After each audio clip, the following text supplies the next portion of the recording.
My family said, "You're too broke to buy a gift, so don't embarrass us at Grandma's birthday."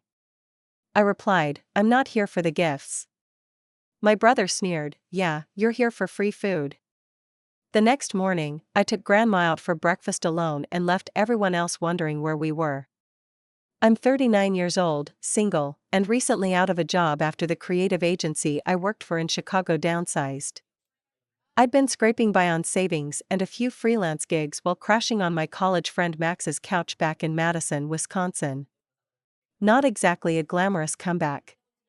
My family, the Wexlers, are the kind of people who schedule family dinners months in advance and then spend the entire time performing for one another. They've always been obsessed with appearances, everything from matching outfits at family photo sessions to strategically sharing only the most aesthetic parts of their lives online. So naturally, when our grandmother Maureen's 85th birthday rolled around, it became a full-blown production. A catered lunch. A floral arch for photos. Custom cake flown in from Milwaukee. Everyone was told to bring a meaningful gift and prepare a short speech. I wanted to go. Not for the party, not for the shrimp cocktail or pastel cupcakes or the endless social media content my siblings would churn out. I wanted to see my grandma. Because even if my family forgot, I remembered. When I was 10 and came home from school sobbing because I couldn't draw a dog properly, it was Grandma Maureen who sat with me for hours at the kitchen table, showing me how to shade fur with a pencil. When I dropped out of grad school for a year, too overwhelmed to explain why, she mailed me handwritten letters every week reminding me that I was still enough. She never once made me feel small for falling short of expectations. So I wasn't going to let a little thing like being broke stop me from seeing her. The morning of the party, I got dressed in the best clothes I had, slacks that were a bit too loose and a navy sweater that had a hole I patched at the elbow. I picked up a bouquet of fresh daisies from the Saturday farmers market. It wasn't a grand gesture, but it was real. Grandma used to grow daisies in her garden before her hands got too shaky for planting. When I arrived at my parents' house, the party was already in full swing. Guests milled around the backyard, sipping on wine and angling for the best lighting for selfies. My mom wore her signature shade of mauve, her smile stiff like it had been rehearsed. Brenna greeted me with a tight smile that didn't reach her eyes. She didn't even acknowledge the flowers in my hand. "You look casual," she said with a raised brow, her eyes flicking down to my shoes. I forced a smile. I was going for comfort. Shane swaggered over with a whiskey in hand and slapped me on the back harder than necessary. "Glad you made it, man. We almost started placing bets on whether you'd show up for the food or the leftover wine." I laughed once, flat and humorless. "Guess you lost your bet." He walked off chuckling, already on to the next person to charm. I scanned the crowd for Grandma and found her sitting near the French doors, bundled in a shawl, her hair swept back in a loose twist. She looked small, a little out of place in the bustle of it all. I walked over and knelt beside her. "Paul," she said with a smile that reached her eyes, "tired, maybe, but genuine. I didn't think they'd let you come." "They tried," I whispered with a chuckle. "But I brought flowers. Hope that counts." She looked down at the daisies and gently touched a petal. "You remembered." "I remember a lot." We sat quietly for a bit while the rest of the family carried on around us. People posed for photos, toasted with flutes of champagne, and took turns giving speeches about how much Grandma meant to them, most reading from phones. She clapped politely but didn't react much. Her eyes drifted back to me. "Want to sneak out tomorrow?" I asked her. Her eyes twinkled. "Where to?" "Clary's Diner. Your favorite booth still has your name on it." She reached over and took my hand. "You know me too well." The next morning, I picked her up at sunrise. Everyone else in the house was asleep or too hungover to care. I wheeled her down the driveway and into my friend Max's beat-up Camry, blankets on her lap and her hair tied back in a loose scarf. The drive was quiet. Just the hum of the road and the occasional Cardinal song cutting through the early light. When we got to Clary's, the same waitress, Ellie, was there. She remembered us both. We sat at the corner booth, just like we used to when I was a kid. Ordered pancakes, eggs, coffee, and orange juice. No cameras. No speeches. No expectations. Just us. And for once, she didn't have to share herself with anyone. She told me about her childhood in Baraboo, about her secret recipe for meatloaf, about how Grandpa Leo once proposed with a paperclip ring because he couldn't afford a real one yet. Halfway through breakfast, she looked at me with watery eyes. Yesterday, they gave me a party, she said softly. Today, you gave me my birthday. I didn't say anything. I just reached across the table and held her hand. We sat like that for a long time. When I brought her back later that day, the house was already in a quiet panic. Texts and voicemails had started coming in around noon. The family group chat was exploding. Where is Grandma? Has anyone seen her? Her chair is gone. My phone had been off. I turned it on only once she was back in her room, tucked in with her favorite blanket and a bouquet of daisies on her bedside table. I sent one message. She's fine. We went for pancakes. The rest of the day, my phone didn't stop buzzing. Accusations. Guilt-tripping. My mom even accused me of manipulating Grandma in her old age. Brenna demanded I apologize for disrupting the carefully planned event flow. Shane accused me of making the family look chaotic. I ignored them all. Grandma called me later that evening and laughed for the first time in days. You'd think we ran off to Vegas, she joked. The fallout from our breakfast lasted longer than I expected. The family group chat went from outrage to silence in less than 48 hours. Radio silence is my mom's favorite form of punishment, polished, passive-aggressive avoidance disguised as grace. Shane and Brenna followed suit. I figured they were in some private thread, dissecting my antics and figuring out how to spin the narrative back in their favor. I wasn't invited. But Grandma called me every single night after that. She wanted to talk about the pancakes. About how Ellie remembered her usual order even after all those years. About how the smell of coffee and syrup made her feel young again.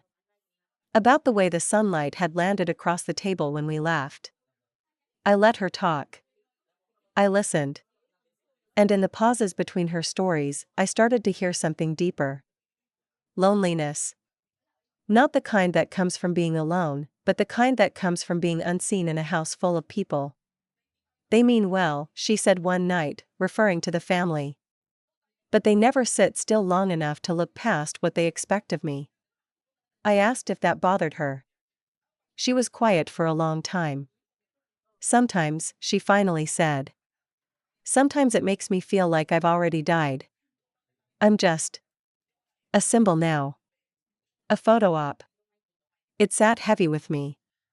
I remembered watching her at the party, polite, smiling, posed in picture after picture. The attention was constant, but no one really stayed with her. It was like she was being collected, not celebrated.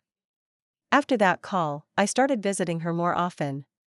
I'd swing by once or twice a week, sometimes with a bag of pastries or a book I thought she might like. She always had tea ready by the time I got there. We didn't talk about the rest of the family unless she brought it up, and even then, it was more out of obligation than real curiosity. What we talked about most was the past. Her past. Things she said she hadn't told anyone else. Like how she and Grandpa Leo once got stranded in Minnesota for 3 days because their old Chevy broke down and they didn't have money for a tow. They slept in the back seat, splitting a can of peaches for dinner. It was awful, she said, chuckling. But it was ours. Nobody could turn it into a storybook page. Just 2 people, surviving. I liked that. I started bringing my sketchbook again. She leaned over to watch me work, her hands now too shaky to hold a pencil, but still offering critiques with that same sharp eye she had when I was 12. Your shadows are too neat, she said once, squinting. Real shadows are messy. She was right. She usually was. Meanwhile, the rest of the family barely checked in. Brenna sent a floral arrangement with a typed card that said wishing you wellness. Shane texted once asking if Grandma still had his charger from the party. My mother called her on speakerphone during brunch one Sunday just long enough for everyone to say hi Grandma, in unison before hanging up. To them, that was a connection. That was an effort. Then one afternoon, I showed up to find Grandma waiting by the window with her shawl over her shoulders. "Are you up for a drive?" she asked. I blinked. "Anywhere special?" She tapped her chin, grinning. "Surprise me." So we drove. I took us out of the city, past the outskirts of Verona, down the long country roads we used to explore when I was a kid. We stopped at a roadside antique store where she used to buy mismatched teacups. She bought one for me. A chipped little thing with violets painted along the rim. Cost 75 cents. I still drink out of it every morning. We sat in the car afterward, windows cracked open, the smell of hay and dirt and spring hanging in the air. "I think," she said slowly, "this might be the last time I come out this far." "Why's that?" "I can feel it," she said simply. "My body's starting to go quiet." I didn't say anything. I didn't need to. "I don't want to go to the hospital," she said. "Not unless I absolutely have to. I want to be here. With my books and my tea and your terrible sketch of my living room." "It's not that terrible." "It's awful," she said, laughing. "But it's mine." We drove back in silence. A few days later, my mom called me out of the blue. "I hear you've been spending a lot of time with her," she said. "Not warm. Not cold. Just calculated." She asked me to. "I just hope you're not." Encouraging her to isolate. "We've all been very busy with the fundraiser, but that doesn't mean we don't care." Fundraiser. Of course. My parents had launched a legacy campaign in Grandma's name. Some scholarship or gallery wing or community project, something big and branded and shareable. They'd already designed the logo. They were planning a launch event. "She doesn't even know about it," I said. "Well, she doesn't need to know everything," Mom replied sharply. "It's a gift. From us. From the family." I didn't argue. I just hung up. That night, I told Grandma about it. She just sipped her tea and sighed. "They always need something to point to," she said. "I just wish, for once, they'd sit next to me instead of building statues I didn't ask for." As spring drifted into early summer, my visits to Grandma became more regular, twice a week, then 3 times. Some days, she was full of stories and commentary on whatever book she was reading. Other days, we just sat in silence, sipping tea while I sketched or read beside her. Those silences weren't awkward, they were full. Comfortable. The kind of quiet that feels like home. The rest of the family stayed distant. They weren't outright cruel, just busy. Too busy to sit down. Too busy to call. Too busy to realize time was slipping. I wasn't sure if it was guilt or strategy, but my mom finally texted me to say the family was planning a summer legacy garden dedication for Grandma at the Botanical Gardens near Lake Monona. It would be part of their new fundraising initiative. She asked if I could help convince Grandma to attend. "I'm not going to push her," I replied. Her response came quickly. It would mean a lot to everyone. But everyone didn't ask. Just my mom, managing the image as always. I brought it up to Grandma carefully. She listened, nodding slowly. "A garden sounds nice. You don't have to go if you're not up for it." "I know," she said. "But it might be good to show up. Remind them I'm still alive." We both laughed, but it lingered with a bitter edge. The day of the event, I helped her get dressed, a simple navy skirt, pale blouse, and a string of pearls that used to belong to her mother. She looked elegant, but fragile. I packed extra water, tissues, and her medication, and we headed over together. The Wexlers were out in full force, Brenna in her designer heels and perfect curls, Shane with his curated relaxed professional look. My mom was coordinating photographers and the schedule. There was a podium. There were hashtags printed on little chalkboards next to potted roses. It was beautiful. Expensive. Performative. When Grandma arrived, everyone shifted, surprised she came, surprised I brought her. They gathered around for pictures, for social media stories, for little video snippets where they asked her canned questions like, "How does it feel to have a garden in your honor?" She smiled. She gave them what they wanted. But the spark I saw in her at Clary's, it wasn't there. I stood back and watched. The camera flashes. The filtered smiles. The way no one actually sat beside her once the speeches ended.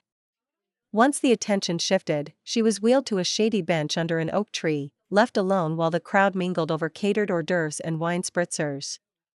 I walked over with a small plate of grapes and cheese. She looked up at me, the corner of her mouth twitching. Did they really dedicate a garden to me and then forget to bring me water? I chuckled and handed her the bottle I'd packed. "You're the only one who remembers I get dizzy in the sun," she said. We sat there for almost an hour, away from the cameras, away from the crowd. She watched butterflies flit over the blossoms, and for a moment, her eyes softened again. "Don't hate them," she said suddenly. "I don't. You resent them." I didn't answer, but she already knew. I wasn't proud of it. But how could I not feel something when I watched them use her memory before it had even passed? When I saw how quickly their love was replaced with obligation, with performance? Still, she asked me not to hold on to it. "People grieve before death in strange ways," she said. "Sometimes they start turning you into a story before you're gone, so it doesn't hurt as much when you finally are." It was the kind of thing that made me sit still. The kind of thing I didn't know how to respond to. After the garden event, her decline accelerated. The nurses began checking in more frequently. Her doctor recommended in-home hospice care, just in case. She didn't fight it. She said she was tired. My mother came by for an hour one afternoon. She brought a nurse practitioner, had some papers signed, and updated the family chat with a carefully worded message: "Grandma is being cared for at home with wonderful support. She is comfortable." No one else visited. Not in person. Not really. Shane sent a fruit basket. Brenna posted a photo of the garden with a caption, "Still blooming for you." Grandma didn't even look at it. By then, I'd shifted my schedule to make sure I could be there every other day. I read to her. Rubbed lotion into her hands. Played old jazz records she loved. When she slept, I'd clean up, or sit quietly, or sketch her from the chair beside her bed. One afternoon, she woke up from a nap and looked straight at me. "Paul," she said, voice dry and raspy. "Promise me something. Anything. Keep showing up. For people. Even when it's messy. Especially then." I nodded. Because most people, they only know how to be there for moments. Not for the space between them. I knew what she meant. I was living it. As the weeks went on, I stopped expecting the others to come. They weren't villains. They weren't heartless. But they didn't know how to be present without purpose, without narrative. They didn't know how to just sit with someone who was fading. So I kept sitting. Some days, she was lucid. Other days, she thought we were in her childhood home, or that Grandpa Leo had just stepped out to buy peaches. But always, when I walked in, her face changed. Not because I had gifts. Not because I brought updates or distractions. Because I brought myself. Because I stayed. It became a rhythm, my life orbiting hers, quietly, gently. I'd wake up, check in with Max, who graciously never made me feel like a burden, grab coffee from the same corner shop on Monroe Street, and drive across town to the little house on Spruce Hollow Lane where Grandma lived. The house had taken on a stillness lately. Not the peaceful kind, but the anticipatory kind. Like everything had slowed down to wait. Her home nurse, Margaret, had become a familiar presence, stoic but kind, efficient with care and quietly compassionate.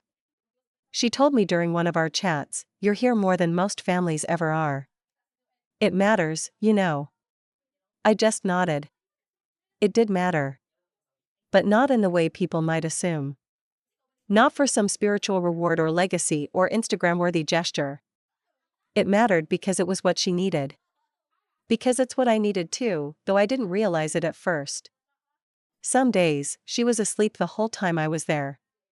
Other days, she was alert enough to ask about my sketches or whether I'd ever thought about teaching again.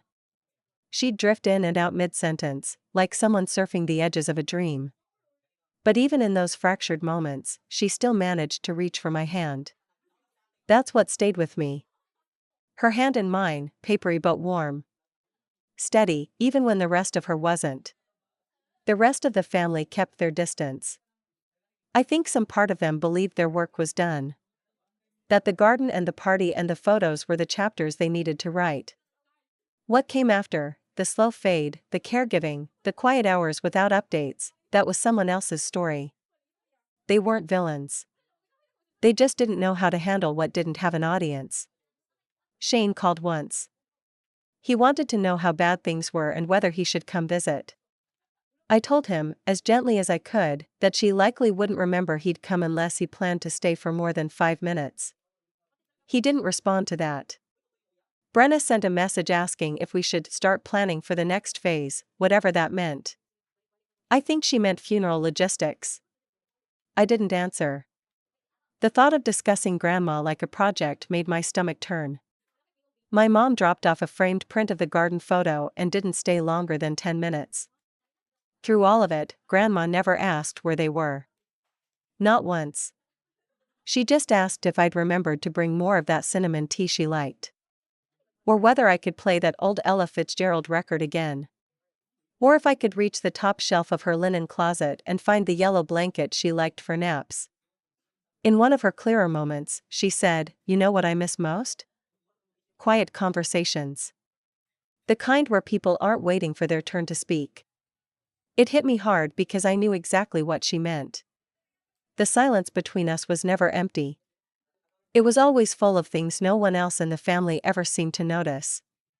One rainy afternoon in mid-June, she surprised me by asking to go outside. I bundled her up and wheeled her out onto the covered porch. The rain was soft, steady, the kind that blankets everything in calm.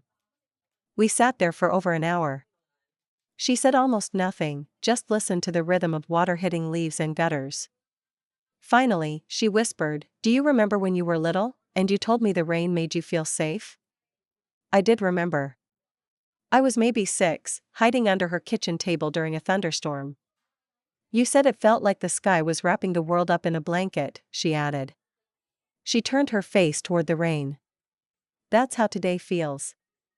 That same week, I started sorting through some of her old things. With her blessing, I cleared out the downstairs closet she hadn't opened in years. It was filled with forgotten frames, water-stained photo albums, and yellowed boxes of old holiday cards. Tucked in the back, I found a collection of her journals. Dozens of them. Decades worth. Some dating back to the 1950s. I showed them to her, and for a moment, she looked almost embarrassed. "They're mostly rambling," she said. I never meant for anyone to read them. But she didn't stop me either. So I read. And what I found in those pages shattered me. Not because of any wrongdoing or secret, but because of how much of herself she'd quietly poured into the world without anyone ever asking to see it. Memories, reflections, grief, longing, whole years of her life written in tiny loops of ink, carefully chronicled like someone who knew the only way to hold on to herself was to write it down. There were passages about Grandpa Leo that made me ache. Others about my mother, and how she'd always been so polished and so far away. There was an entry about the day I was born, how she knew from the moment I wrapped my hand around her pinky finger that I was going to be her kindred. She had never said that out loud. But she wrote it. And now I carried it. The house grew quieter. Margaret began staying longer hours. My sketchbook started filling with half-finished portraits of her, some vibrant, others faint, as if they mirrored the days she faded in and out of herself. One night, I fell asleep in the chair beside her bed. When I woke up, the sun had barely started rising, and her hand was resting on top of mine. She was asleep, breathing shallowly, but peacefully. For a moment, I thought time had stopped. But the light kept shifting. The day kept moving. And I knew, someday soon, she wouldn't wake up. That morning when I woke up in the chair, with Grandma's hand resting gently over mine, I stayed still for almost an hour. I studied the quiet lines in her face, the faint twitch of her jaw when she dreamed, the slight breath that told me she was still here. Alive, but drifting. Still holding on. I didn't say anything. I just sat and let her be. Later that afternoon, Margaret pulled me aside. Her tone was careful, warm. "You might want to start preparing for the goodbye," she said gently. I nodded, already knowing. But I wasn't grieving yet. Not quite. I still had something left to do. In the quiet days that followed, when Grandma was sleeping almost constantly and barely opening her eyes, I spent hours reading through more of her journals. That's when I found it. A tucked-away entry, scribbled in her loose, winding cursive, dated just after her 82nd birthday. It was reflective, but direct. She wrote, "The house will likely go to Brenna, though I'm not sure she wants it for more than resale. Shane doesn't care for antiques. But Paul would never ask for anything, which is why I've decided to give him what matters most. He'll know what to do with it." I didn't know what that meant until the next morning, when Margaret handed me a sealed envelope. Grandma had given it to her a week earlier, with instructions to pass it to me when it felt right. Inside was a simple handwritten note and a legal envelope. The note read, "You found the sketchbooks. You found the stories. Now I want you to help the world see me, not through what they built for show, but through what I left behind. Make something honest." The legal papers? They transferred ownership of the house. To me. Just like that. It didn't take long for the family to find out. The reaction came swiftly, predictably. Brenna called me in a fury. "You manipulated her. She was not in the right state of mind. This house was supposed to go to the family." "I am family," I said simply. Shane messaged me separately, pretending to be more reasonable. He asked how much I'd be willing to let it go for, just to keep peace. I didn't respond. My mother left me a voicemail that sounded like it belonged to a disappointed CEO, not a parent. "I hope you know what you've done. This house has been in our family for decades. You made a spectacle out of her final months. But here's the thing, I didn't. They did. With their parties and their speeches and their hashtags. I just listened. I just sat. I just stayed. And now, I had the one thing they couldn't take back, her trust." After Grandma passed quietly one Sunday morning, I didn't invite them to the private service. There was no catered lunch. No speeches. Just me, Max, Margaret, and a few of Grandma's old friends from church who remembered the real her, the woman who used to host a book club in the backyard, who baked lemon cookies in July, who painted watercolor cards for her neighbors every Christmas. We scatter her ashes in her favorite wildflower field off the county road near Verona. No one recorded it. No one shared it online. It was just real. Then I got to work. I turned the house into a community art space. Not a gallery. Not a museum. Something living. Something hers. I called it Maureen's Window, the name she once told me she wanted for her imaginary art studio, back when she was young and life had other plans. I opened up the living room, left her journals on display with excerpts framed, and turned the sunroom into a quiet reading space. I used my modest inheritance from her to fund free drawing classes for seniors and teens in the neighborhood. People came. People listened. And people connected with her, the way I did. Through her words, her art, her honesty. I sent out one single invitation to the family for the grand opening. Just one. None of them came. But I didn't mind. Instead, on opening night, I stood at the front door as a line of strangers, young, old, curious, walked through Grandma's home and marveled at what she left behind. Not her name on a plaque or her face on a branded garden banner. But her truth. Her quiet, rich, imperfect life. They finally saw her.